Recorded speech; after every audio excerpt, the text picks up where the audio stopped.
Bismillahirrahmanirrahim. Pernahkah sahabat merasakan sakit kepala yang begitu menyiksa, bahkan sampai membuat kita tidak bisa tidur, tidak bisa fokus bekerja, dan rasanya ingin cepat sembuh?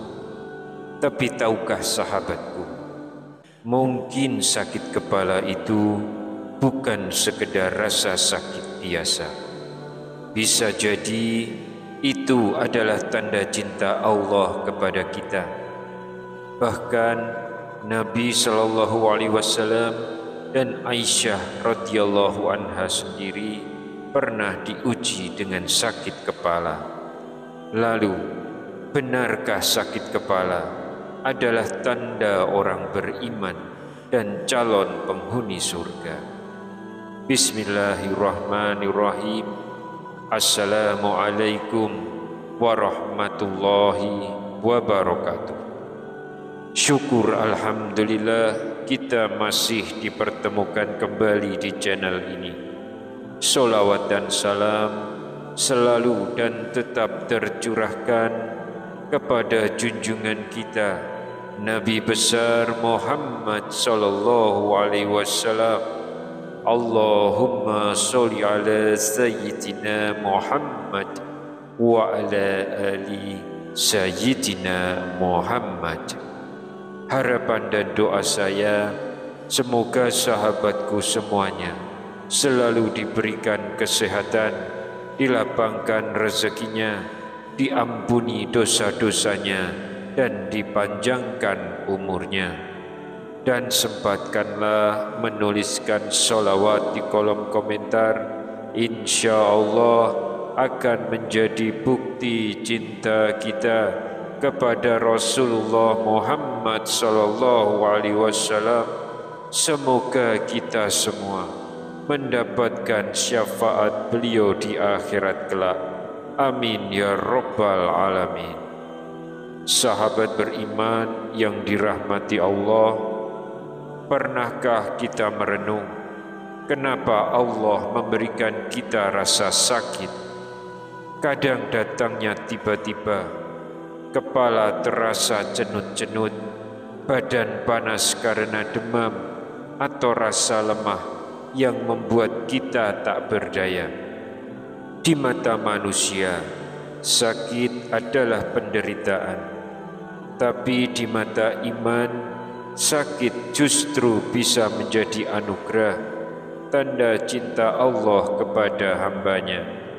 Karena dengan sakit, Allah sedang membersihkan dosa-dosa kita, meninggikan derajat kita, dan mempersiapkan kita agar kelak bisa kembali kepadanya dalam keadaan hati yang bersih. Seperti sabda Nabi SAW, sekecil apapun rasa sakit seorang muslim, bahkan tertusuk duri, itu semua bisa menjadi penghapus dosa. Maka sahabatku, jangan terburu-buru mengeluh saat diuji sakit. Bisa jadi rasa sakit yang kita rasakan hari ini adalah jalan menuju surga. Dan inilah yang akan kita bahas, bagaimana sebenarnya kedudukan sakit kepala dan demam dalam Islam. Apakah benar ini adalah tanda orang beriman dan calon penghuni surga? Namun sebelum kita masuk ke pembahasan, jangan lupa untuk like dan subscribe channel ini agar semakin banyak saudara kita yang mendapatkan manfaat dari kajian ini. Tuliskan juga doa dan hajat sahabat semua di kolom komentar. Siapa tahu di antara doa-doa itu ada yang diaminkan oleh saudara kita dan Allah kabulkan.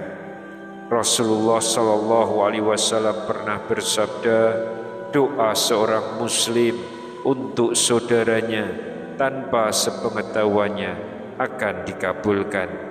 Malaikat berkata, amin, dan engkau pun mendapatkan yang semisalnya. Hadis riwayat Muslim. Jadi, mari kita saling mendoakan. Semoga Allah mudahkan segala urusan kita dunia dan akhirat. Amin ya rabbal alamin.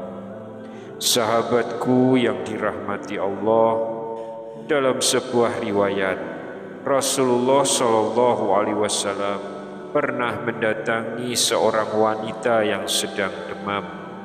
Wanita itu karena merasa sangat menderita sampai ia berkata, semoga Allah melaknat demam ini.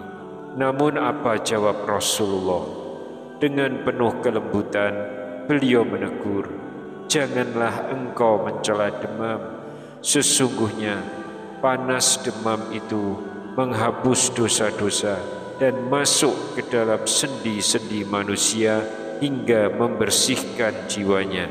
Masya Allah, ternyata demam yang kita anggap menyiksa justru menjadi cara Allah membersihkan hati dan jiwa kita. Bukan hanya demam, sakit kepala pun memiliki kedudukan yang istimewa. Dalam riwayat sahih, Rasulullah SAW sendiri sering diuji dengan sakit kepala yang sangat berat.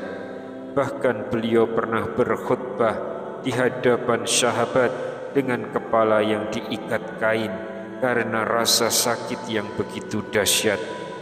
Aisyah radhiyallahu anha, istri tercinta beliau, juga pernah mengalami sakit kepala. Dalam satu kesempatan, Aisyah berkata, wa ra'sah, artinya, aduh sakit kepalaku. Mendengar itu, Rasulullah SAW justru menjawab, tapi akulah yang lebih sakit kepala. Ucapan itu bukan untuk bersaing dalam sakit, melainkan untuk menghibur Aisyah agar tetap sabar. Bahkan dalam momen itu, Rasulullah sempat bergurau dengan penuh kasih sayang. Beliau berkata kepada Aisyah, seandainya engkau meninggal lebih dulu dariku, aku sendiri yang akan memandikanmu, mengkafanimu, dan menyolatkanmu. Aisyah pun tersenyum sambil menjawab, sepertinya engkau ingin segera menikah lagi setelah aku tiada. Begitulah mesra dan indahnya dialog Nabi dan Aisyah, bahkan dalam kondisi sakit sekalipun. Sakit kepala yang diderita Nabi SAW itu bukanlah sakit biasa. Para ulama menjelaskan salah satu sebabnya adalah racun dari makanan di perang Khaybar yang terus membekas hingga akhir hayat beliau. Dan sahabatku, ada hadis yang lebih mengejutkan lagi. Rasulullah SAW pernah ditanya oleh seorang Arab Badui. Beliau bersabda, apakah engkau pernah terkena ummu mildam? Si Badui bertanya, apa itu ummu mildam? Beliau menjawab, rasa panas demam yang terasa di antara kulit dan daging. Si Badui berkata, aku tidak pernah mengalaminya sama sekali. Kemudian Nabi bertanya lagi, apakah engkau pernah mengalami sudak atau sakit kepala? Badui itu menjawab, aku tidak pernah mengalaminya sama sekali.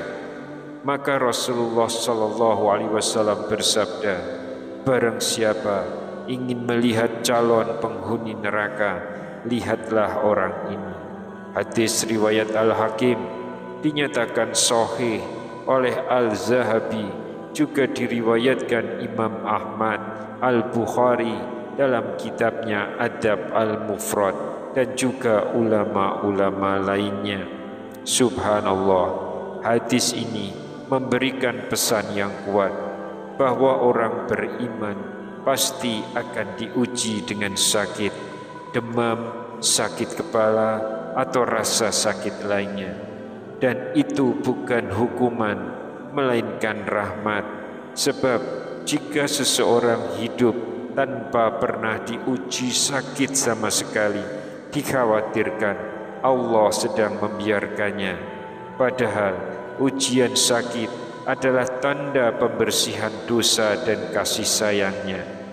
Imam Ibnu Rajab Al-Hambali rahimahullah sampai berkata dalam kitabnya Lataif Al-Ma'arif bahwa sakit kepala adalah di antara tanda orang beriman dan tanda penghuni surga. Maka sahabatku, mari kita renungkan sakit kepala, demam, dan penyakit lain yang sering membuat kita gelisah sebenarnya bisa jadi sebab Allah angkat derajat kita, asalkan kita sabar, ridho, dan mengharap pahala dari Allah. Karena janji ini hanya berlaku bagi orang yang tabah. Jika sebaliknya kita malah mengeluh, menyalahkan takdir, bahkan memaki sakit itu, maka dia tidak mendapatkan janji pahala ini, bahkan bisa terjatuh ke dalam dosa besar karena tidak ridho terhadap ketetapan Allah. Sahabatku yang dirahmati Allah, mari kita belajar sabar menghadapi ujian sakit sekecil apapun itu. Ketika sakit kepala menyerang, jangan hanya mengeluh, katakan dalam hati, Alhamdulillah, semoga ini menjadi penghapus dosa-dosaku. Dan mari kita doakan bersama, semoga Allah memberikan kesembuhan, ketabahan, dan kekuatan kepada kita semua. Jangan lupa bantu sebarkan video ini dengan cara like, share, dan tuliskan sholawat serta doa kalian di kolom komentar. Insya Allah doa kalian akan kita aminkan bersama, karena doa yang diaminkan banyak orang lebih mudah dikabulkan oleh Allah Subhanahu wa Ta'ala. Amin ya Rabbal Alamin. Akhirul kalam, wassalamualaikum warahmatullahi wabarakatuh.